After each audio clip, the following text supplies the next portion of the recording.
having the Terizla, I don't see them losing the mid, the EXP, and the jungle. They can force a fight. They can really force a fight, especially against the Sicilian. They can just keep going. I think the only real thing is you have to watch out for mana. But that aside, they can just keep going. This is... Wow. They answered the glue here by going, you know, on and on. Fight forever. Well, Glue doesn't really do well moving backwards. It's always a very oppressive hero, provided that he is actually aggressing. So maybe RRQ just plan to fight fire with fire and bring the aggression to occupy thrones instead. Could this be the answer to the glue? Well, very surprising. We're about to find out, because going into this first game, let's introduce again both teams from Jakarta, RRQ Hoshi going up against Occupied Thrones from MENA. It's an Egyptian and Saudi Arabian squad, and all eyes are on Maro. I promise you, the game changer here, especially come the mid to the late game, are those perfect hooks. It's gotta come from Maro. He's on that skin as well, so it's a very... Some people say it gives you a buff almost. You get better when you use this skin. We'll have to see if that is the case for this particular game. He is looking for early advantage here. In the early game, the Franco is just so dangerous. Vin chunked a half HP, but they're trying to trade it back. And for now, this is going to be the same pattern. Keep on doing that, and he will prove your point. When you use the skin, you get better. Now, RRQ Hoshi, sure, they get poked a little bit, but I kind of feel like Fury and Maro, they took a little bit more. Right now, RRQ, they got to look at which part of the map do they really want to control. Same thing with Occupied Thrones, because looking at the map right now, it looks like Terizla is winning against the Glue. I'm not familiar with this matchup, so I can't really say for sure which one will have the better laning phase. Yeah, this could be the precedent. We could figure out if really that Terizla is the answer, or at least this kind of lineup and this approach could be it. We're about 40 seconds away from the first turtle, and there's a lot of pressure on gold lane. RRQ Hoshi given God of hell. Well, RRQ Hoshi like playing for the gold lane. Skylar is one of the main players that they rely on to carry. And carry, despite being a late game specialist, actually has a lot of healthy damage in the early game. Albert right now will be colliding with Leo. Just spawning him out right here in the XP lane. That's where the real fight is going on. Hawk against R7 1v1. Hawk will be finally able to escape, but look at the final blow. He's so low, 1 HP. R7 comes in to secure that kill. Albert in a tough spot, 1v2, but the mobility will allow him to escape. Wow! Not a single punish on the baby alien. He gets away with it. I mean, like, look at how they actually executed it, because they even like telegraphed, like, I will attack you. Glue or no glue, you're gonna go down. And at least for right now, it looks like in terms of the laning phase, R7 is really controlling Hulk, making sure that he doesn't get ahead. And he has to be aware of that, because if he can't win the 1v1, it's gonna look bad whenever someone wants to come and trade. Bring comes to the Breath of the Ocean. The Rough Waves also takes Maro out. That will be the Roamer, not available for the first turtle play. And RRQ, they're looking to straight away capitalize as Albert goes in. 1v1, dumps a lot of damage onto Leo. Let the final blow actually fails though. Hawk steals the turtle. Leo makes a play with a heavy spin, but that will be 4-0. Hawk is still just dueling 1v1 against R7, but that is that advantage. Like finding a needle in the haystack. I don't know exactly what triggered the damage from the glue that actually took down the turtle there, but hey, Occupied Thrones can walk away with what they can.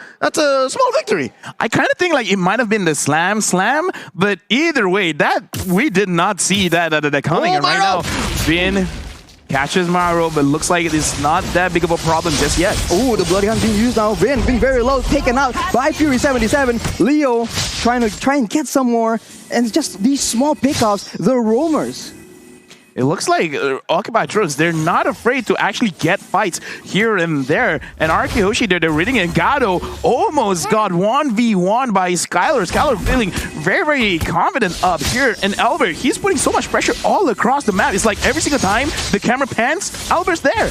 He is playing that Demon Slayer Benedetta, but look at Skylar right here. 1v2. Heavy spin actually does not land onto him, but look at the Iron Wolf Castle as well. What is going on? Skylar very low. He'll finally get taken out as we see Vin trying his best to try and equalize. It won't be available though, and that is one strike back from Occupied Thrones. Maybe 2 or 3 seconds too late. Vin came to the rescue. Skylar's flicker was on cooldown. And the main difference between Albert and Leo is the fact that Albert is more proactive. And folks, what you're hearing right now is a cheer within the stadium. It's a drum. I thought something fell. It's like boom, and it's like boom, boom, boom, boom, boom. It's like okay. Are they dropping it over and over again? I love it, but that was a very interesting interaction between the Franco Iron Hook as well as the Hurricane Dance. Like he pulled it back in and then pushing it away again. I kind of feel like it's something that they have to put into consideration whenever they continue an attack. Yeah, but the potential for it is huge, right? Like it's massive displacement. Massive displacement, that's for sure. And now RRQ just circling around this turtle. They're looking for a way to maybe capitalize on a fight at the same time. Been already still very exposed though. And as an opposite, that is going to be the secure being taken by Leo. But look at that, they're actually going for R7 as well. They're looking for more advantages as Vin is also stuck in the turtle pit. He'll finally get taken out by Hulk. Actually, finally, that will be it. That is a disaster for RRQ. They lose 2 members and the turtle as well. Hulk smash! Dude, like right now, Occupy Thrones is actually getting a lot of work done because 100% turtle secure. Used by Maro. Skylar forced to flicker out. Finally, he is actually able to survive. That is a dangerous situation. The ultimate sniper cooldown. What's going on here, Leo? Oh man, they're almost 2K ahead and they're taking control of the lower part of the map. I don't know if R7 is enough to stop this. Oh, he goes all in. He finally takes out Fury 77, and Hulk tries his best to try and turn it back. He is just way too low though. The torrential damage is insane. But on the other side, the rough ways from Vin will be able to take out Maro as well. No, this is a scrappy matchup. We were just saying how Occupy Thrones was in control, and just as quickly RRQ Hoshi goes, no, wait. Hey, now this is a game, right? Fights on fights on fights. Yeah. This is Arashi's home, guys. Like, I like violence. Don't you like violence, Arashi? Early game tempo, man. This is the exciting gameplay we've all been waiting for. Answer the question. Do you like violence? I love it, man. Looking at the items, is there enough here for Occupy Thrones or even RRQ Hoshi to have violence on demand? Right now, I'm looking at Terizla. I'm looking at Terizla. He's being very, very aggressive because he has the Fury Hammer as well as the Flawless Axe. So it's like, yeah, screw defense. We'll build that later. I want damage right now. I want to make sure that I can get advantage on his glue. I will heal by hurting others. Yeah. Vin goes in. He's forced to use the rough waves, though. He's stuck in a tough situation, alone all the way on the side. That will be a kill for Occupy Thrones as RRQ. They go for a bit of a weird fight as the turtle is actually spawning. And what's weird about it more is it's a 4v4. And in a 4v4 like that, given that there is a Franco, Occupy Thrones is way ahead. Yeah, right now, Occupy Thrones, it looks like they're starting to read what RRQ is all about. Albert taking a lot of damage, and I kind of feel like that's kind of what's happening towards the entire game, where he's everywhere, but everywhere he goes, he gets hurt. And Gato just finished his Berserker Fury, and for Leslie, that is a huge power spike. Ooh, Albert goes in with the upper final blow, trying to make sure he secures that turtle. It will not be secured. It's taken by Leo yet again. He will pay the price for it, though, as Hulk just zones everybody away. Look at that! Being used by Maro. Skylar in a tough situation, but he's still alive! He's still alive and doing a lot of damage for RRQ. And he is actually forced to back away, but RRQ, they clap back from that play. So close. There could have been more that Occupy Thrones done with that kind of engagement. I had my eyes on Maro, and he had his eyes on Skylar, and it was so close, he could have taken down RRQ's gold laner. My eyes were everywhere because that was a fight, and right now it really looks like, you know what, Glue has to be perma-banned, man, because we're gonna look back at the instant replay to really understand what happened just now, where the fight around mid, Leo again, right now 100%, turtle secure rate for Occupy Thrones. Hulk really goes to the backline, making sure that not enough damage is there. But Fury 77, he was left alone. So it looks like both teams have the same idea. Go to the backline. Right now, Hulk is getting attacked. He is pressed down, but he is able to escape. But Albert is making chase. Unfortunately, the regeneration is way too much. Now RRQ, once again, trying to establish a foothold in this game. Given what's happening here in this about 8-minute, 30-second game, this is very characteristic of Occupy Thrones. It's not clear that they're winning, but the fact that Leo is sacrificing himself for the major objectives is making a difference. That is a pickup, but R7 now is the next target. He's trying to stand his ground. Play, but no, it won't be enough as Vin now is the one caught in a tough situation. Skylar tries to deal a lot of damage as Lambert makes the play, but the hook lands onto him. It won't amount to anything as Leo finally gets taken out. With a shutdown for Fury 77. Arashi, the violence, the carnage. Look at all the bodies underneath tier 1 in mid. And Occupy Throne stands tall. Yo, Leo, we gotta look for their coach, man. What happened between then and now? Like, all of a sudden, they just, like, woke up. It's like, we're ready for RRQ Hoshi, because that fight, it wasn't clean. But that's the kind of fight I like to see. Fury77 actually kiting things up. And Let's to Albert. Maro, what? Buy this skin! That is very, very Buy the dangerous. skin. The skin difference, man, is just making it so obvious. And if that lands at the right moment, whew, that could have been really, really disastrous for RRQ. All right, so far, key for RRQ to regain control is vision. I think they need to watch out really for where Maro is and the angle that Leo is coming at. These little base by Vin. Oh, Iron Hook again! Suppression is being used as well as Vin will be taken out without being able to use any of his spells. And RRQ has forced to back away from this Lord. My analysis is, yes, buy this skin.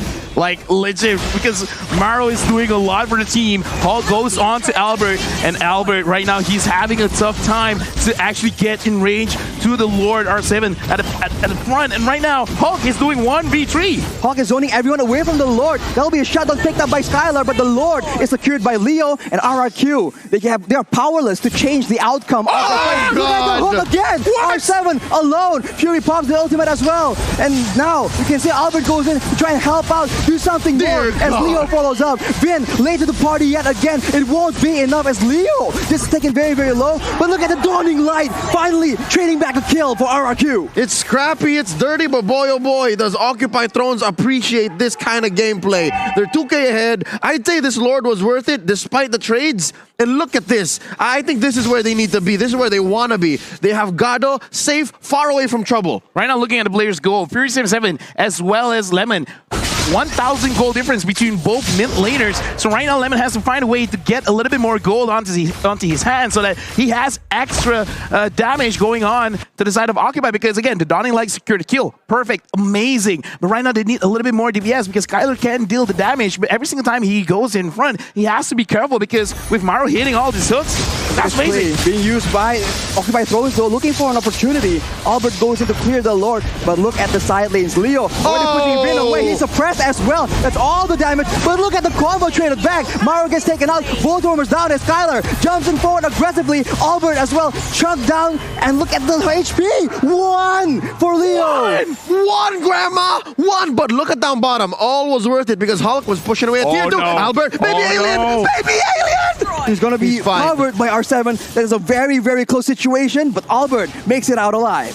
All right, so one thing is clear. Once Occupy Thrones sees Vin, they are not pulling any punches. I think that's one big problem that a Kadita Rome has. This is what I want to see, confidence and trusting your shot caller. Like whoever's in front is like, yeah, let's go for this target. Right or wrong, as long as you act on it, you will get results. Make it right. Make it right. I like what they're doing right now. They're not being scared. They're not trying to run away. They're trying to fight back. And now with a 2.4k gold lead, and it looks like Gato as well as Fury77, they're doing a lot of damage. Skylar, because he flickered to the front trying to get the kills, it shows desperation. He still has to be careful, but this does show that RQ, they're feeling the heat from Occupy Thrones. Occupy are the ones going for the purple buff right now. Leo with the heavy spin as well. R7 is forced to flicker out. Skylar, chunk very low as Hawk goes in, but look at the Hawk again! That is a huge play from Maro. Hawk escapes with his life in the midst of that situation. No one is taken out just yet. Oh wow, they're scrambling each other. They're scrambling each other. You see the composure of RRQ Hoshi here. That could have been lethal. And again, they are down maybe one major core item, but they knew that this was not the fight to take. And I think Occupy Thrones also just had to think twice, like, no, don't. I just like that right now, Occupy Thrones, they're really running very, very fast because in that previous fight, they were able to dodge the Dawning Light. And now, Occupy Thrones, they're starting the Lord. RQ, how will you respond? Vin gets spotted by the snipe. Maro makes for play, but it doesn't land. That's a flicker down for the Franco and RRQ. Look at that opportunity. They see an opportunity to just capitalize as Hulk goes in alone. He gets bursted down though. That is not good at all. No front line for the side of Occupy Thrones as RRQ push them away. Maro and Leo tries to get a pickup, tries to get something. The steal can't happen yet again. It won't be available. But look at that. That is a mega kill picked up by Fury77. But Skylar will be picking up a kill as well. The fight is not over, and OT, they're trying their best, but the one securing the Lord is going to be Skylar. It's still a 2-4-3, but that was a bloody endeavor from both teams. They served them all up to the GOAT. Lemon just had them all set up, lined up, and swing. Oh my lord. RRQ Hoshi now back in control, scoring that Lord. That's a luminous Lord. Yeah, right now, Skylar is putting on his big boy pants because look at the items. Right now, it's very scary. Demon Heart Sword, Corruption Scythe, Golden Staff, as well as the Endless Battle. He has a lot of heal. He has a lot of true damage. So Hulk, he has to be careful of that because he went in alone. That's not the best thing that you can do. Someone is not listening to the shot call because that was not coordinated well. Yep. So also, something to point out, he's not picking up the usual Wind Talker because, again, Leslie is not one. Skylar gets hooked out, but it won't be his death. R7 comes in to zone everyone away, and RRQ stabilized. They have a lot of damage done on the top turret. Maro is lethal right now. That is dangerous. Watch out. Still could be a game changer despite RRQ being ahead. But I was saying, Wind of Nature. Skylar's not building one because Leslie is not a marksman you build the Wind of Nature against. Yeah, true damage, man, not physical damage. And right now, RRQ, with just one Lord, they've already turned things around. 500 gold lead ahead. It is not big, but considering they've been on a deficit for like 2,000, 3,000, 4,000, this is huge. This is great. But again, looking at how Maro is playing this Franco, he could really change things around if he could get Albert, Lemon. I don't think he's going to get Skylar, but if he does, then, dude, Occupy Thrones, they're going for it. Lemon right there with a Dawning Light is able to chunk Gado down to half HP. That is one spell on a very low cooldown. If they can do that again and again, they can almost get a guaranteed 4v5 in these big objective takes. Yeah, no, more likely they are. I mean, the time that Skylar and Albert bought for Lemon is going to pay dividends. Oh, Flicker onto Vin as well. That will be the unstoppable picked up by Fury77. The roamer battle here between Vin and Maro. Can I just say, LaFell, that was overkill? I kind of feel like they have some kind of vendetta with Vin, and just Vin. Yeah. That was highly unnecessary, where it's like, it was worth it. 3 ults? They want to send a message. Yeah, it's like, specifically you. Oh no, they're gonna lose this inhibitor. Oh. That is the pressure being exerted by RRQ, as now Occupy Thrones going for the purple buff will be able to secure it away. That's unfortunate for Albert. Oh, well, I mean, I was gonna ask if that was worth it, but yeah, no ults were harmed in the stealing of the purple buff. So yeah, that was worth it. I mean, like, in this, just a hook. I mean, like, okay, let's put into consideration, so like, yeah, you use a lot of ults, but if you're not gonna fight in the next 30 seconds, why not? 40 seconds, it's fine. Because again, you want to create some kind of psychological pressure, and R7 goes in! R7's very, very low right now, but look at the Dawning Light. Gado is half HP. The snipe does not land on the right person. Skylar being chunked out, but not nearly as badly as Gado was. You know what? The draft between RRQ and Occupy Thrones now in hindsight is so multi-layered, it's so deep, because there's so much these two teams can do on the near range, melee, long range, mid-range. Oh lord, this Lord fight! Gets hooked again! Maro making the plays happen for his team! That is a roamer from RRQ, unavailable to make any plays. It's still a 5v4, but RRQ are not backing away. Hawk is trying to zone everyone away, but it's not enough. Leo with the heavy spin, trying to make sure that he can get this Lord, but they're both getting low right now. That is a kill picked up by Gado, but he will be taken out as well. Skylar gets a shutdown, gets unstoppable as well, and that is the Lord secured by Leo though.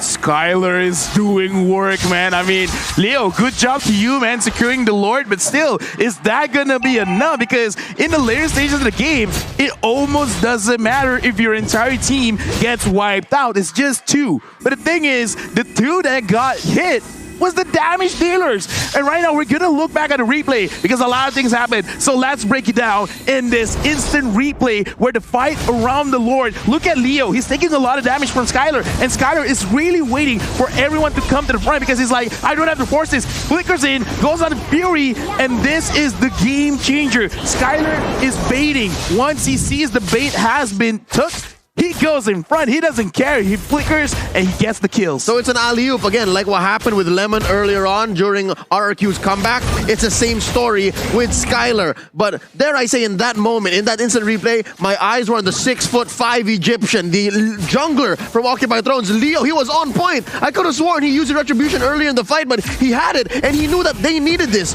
Was that, what kind of Lord was that?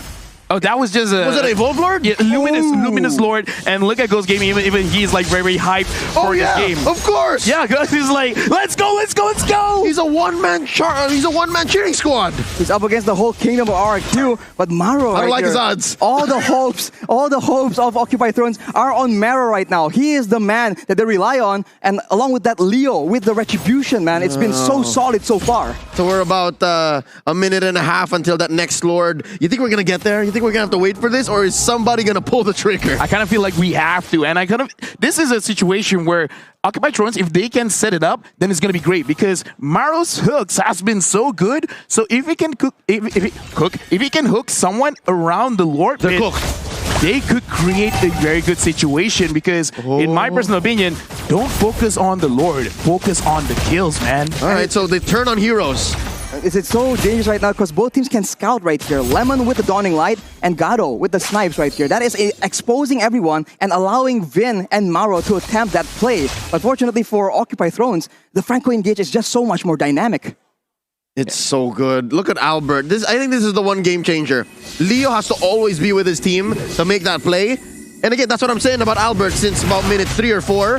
The Benedetta is the proactive one. Yeah. The Akai has to answer back. The Akai, you can see his plan from a mile away. Yeah, right now, going back to the keys to victory RRQ, they need to use their experience, and they're using it well because they understand that with the draft coming in from Occupy Thrones, they have to sacrifice one lane. And what lane it is, Albert will go and attack it. And Skylar, he's been in so many fights in his life that he understands that because of the short range of the carry, you can't be too aggressive. But the moment he sees certain skills have been used, then I'm gonna go. If you catch me, but I will die and I will bring most of you with me. Yeah. And look, now they've started it. RRQ Hoshi made the call. Ooh, Iron Hook does not land right here, so RRQ they have a lot of options to play around with. Again, looking for a chance in the side, looking for a pick of potential. Leo is in position though to try and make this a very difficult contest. The Retribution battle has not been favoring RRQ. The Occupy Thrones are very happy to make the plays happen. The flicker is being used. Unfortunately, the hook does not land. That is massive for RRQ. You can see they move in a more aggressive manner. Pay attention to Vin. Look at him. He's trying to make sure he gets the right play at the right time. They see him though. Conceal is being used, but he's suppressed. He cannot make the play happen. That is him taken out of the equation. And now Occupy Thrones have the chance. Leo goes in, but the Immortal has been popped because Skylar is doing way too much damage. Lemon takes him out, but the Lord is taken by Albert. Fortunately for RRQ, one man down from both these teams, but that is very, very valuable for RRQ right now. LaFell, you said it right. At the end of the day, whoever turned on heroes first and whoever makes that call will win the fight. And RRQ Hoshi, they did just that. They baited out the ults first, and then eventually, yeah, you can separate Skylar from us, but the call is still there. I actually like treating Vin there because he gave vision. He gave enough damage to Gado because if you look at his playstyle, if his HP is below 50%, he will not commit. And because Gado was not in like 2/3 of the fight just now around the turtle pit, around the Lord pit, RRQ Hoshi really took that advantage. Like, yeah, kill Leo, get the Lord, get Prophet, and right now, can they actually survive with RRQ here pushing with this evolved Lord? RRQ trying to make sure that the waves are on point right here. The Lord is on the top side, so RRQ can do a bit of a split push in the situation. They need to be careful though. At any moment, Maro can make the play happen. His flicker is not available, unfortunately. But look at R7 making the plays happen, initiating for his team. Skylar is dishing out damage upon damage as the Lord is distracting everyone else. In the back line, that is going to be suppression being used on R7, but it won't be enough. Both teams just going all in all with the truncheons coming out again and again. The Skylar will save Vin, but Skylar is still devastating, doing all the damage possible. Hawk is alone. He won't be able to save this game for his team. RRQ, they reign supreme. Big congratulations to RRQ Hoshi. But what a match! What a game! The debut of the King of Kings here, going up against Occupy Thrones. It went all the way, and what an amazing showing by both teams. For a good 10 to 15 minutes, Bali United Stadium was very quiet. But I'm glad now with the victory of RRQ Hoshi, it seems like all is well. But let's not take away from Occupy Thrones. They got the Sang Raja into a corner and kept them there for quite a while. What an effort. The prodigy, the youngest player on the team, Maro on that Franco. He is just crazy. At any moment, he just makes that play happen so decisively as well. There's no hesitation at all in his movements. Oh, yeah, no. Gus Gaiman, there's more. Occupy throws can show more. You watch out, you wait for my team. We're not going home today. The knockout stage is where we're going to show up, and I do believe him.